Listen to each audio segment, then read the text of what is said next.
Saudari dan saudara yang terkasih di dalam Tuhan Yesus, marilah kita berdoa. Doa yang diajarkan oleh Tuhan Yesus sendiri. Dalam nama Bapa dan Putra dan Roh Kudus. Amin. Bapa kami yang ada di surga, dimuliakanlah namamu. Datanglah kerajaanmu, dan jadilah kehendakmu di atas bumi seperti di dalam surga. Berilah kami rejeki pada hari ini, dan ampunilah kesalahan kami, seperti kami pun mengampuni yang bersalah kepada kami. Dan janganlah masukkan kami ke dalam pencobaan, tetapi bebaskanlah kami dari yang jahat.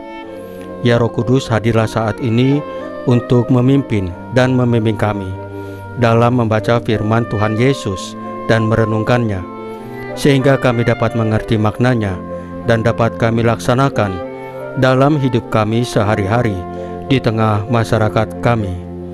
Pembacaan Injil Markus bab 3 ayat 22 sampai dengan ayat 30. Menghujat Roh Kudus. Dan ahli-ahli Taurat yang datang dari Yerusalem berkata, "Ia kerasukan Beelzebul, dan dengan penghulu setan ia mengusir setan."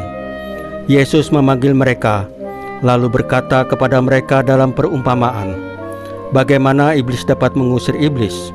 Kalau suatu kerajaan terpecah-pecah, kerajaan itu tidak dapat bertahan. Dan jika suatu rumah tangga terpecah-pecah, rumah tangga itu tidak dapat bertahan. Demikianlah juga kalau iblis berontak melawan dirinya sendiri, dan kalau ia terbagi-bagi, ia tidak dapat bertahan, melainkan sudahlah tiba kesudahannya.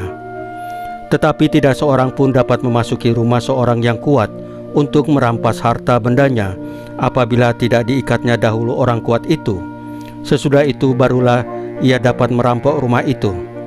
Aku berkata kepadamu, sesungguhnya semua dosa dan hujat anak-anak manusia akan diampuni, ya semua hujat yang mereka ucapkan. Tetapi apabila seorang menghujat Roh Kudus, ia tidak mendapat ampun selama-lamanya, melainkan bersalah karena berbuat dosa kekal." Ia berkata demikian karena mereka katakan bahwa ia kerasukan roh jahat. Demikianlah sabda Tuhan. Terpujilah Kristus. Saudari dan saudara yang terkasih di dalam Tuhan Yesus, pada Injil hari ini kita mendapati sebuah peringatan yang cukup keras dari Tuhan Yesus, yaitu tentang dosa yang tak terampuni. Ini adalah pernyataan yang seringkali menimbulkan pertanyaan dan kegelisahan dalam hati kita. Apakah artinya menghujat Roh Kudus? Dan mengapa itu disebut sebagai dosa yang tidak diampuni? Mari kita merenungkan ini lebih dalam. Menghujat Roh Kudus adalah menolak karyanya dalam hidup kita. Roh Kudus adalah penuntun yang membawa kita pada kebenaran, yang menyadarkan kita akan kasih dan pengampunan dari Tuhan Yesus. Ketika seseorang dengan sengaja menolak atau menutup hati terhadap ajakan Roh Kudus, ia menutup pintu untuk menerima keselamatan yang Tuhan Yesus tawarkan. Ini adalah penolakan terhadap kasih Allah yang tidak terbatas. Namun, ini bukan berarti bahwa seseorang yang pernah berbuat dosa atau memiliki pergumulan rohani tidak dapat bertobat. Sebaliknya, yang Tuhan Yesus maksudkan adalah sebuah sikap yang keras kepala dan menutup diri dari pertobatan, bahkan sampai akhir hidupnya.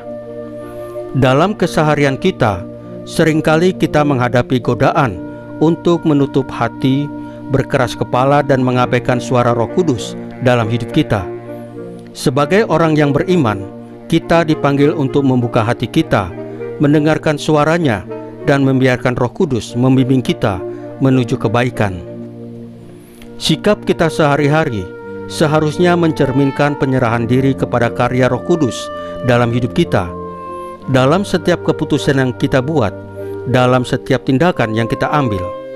Ketika kita lebih peka terhadap suara Roh Kudus, kita akan semakin menghidupi kehidupan yang penuh kasih, pertobatan, dan kebaikan seperti yang dikehendaki Tuhan Yesus.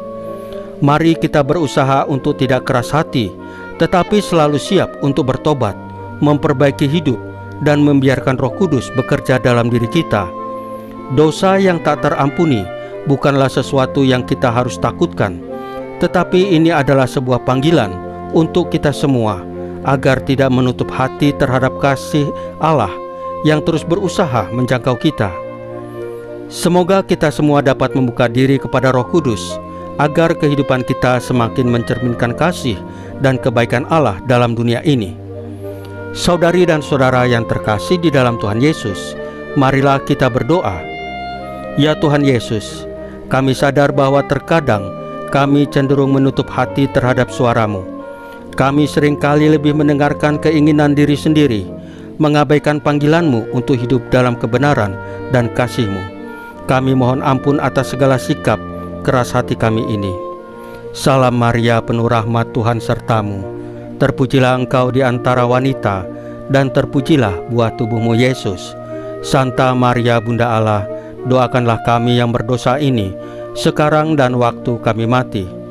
Ya Tuhan Yesus, tambahkanlah iman kami hanya kepadamu saja, karena hanya Engkaulah Tuhan dan Juru Selamat kami satu-satunya, tidak ada yang lain. Dalam nama Bapa dan Putra dan Roh Kudus. Amin.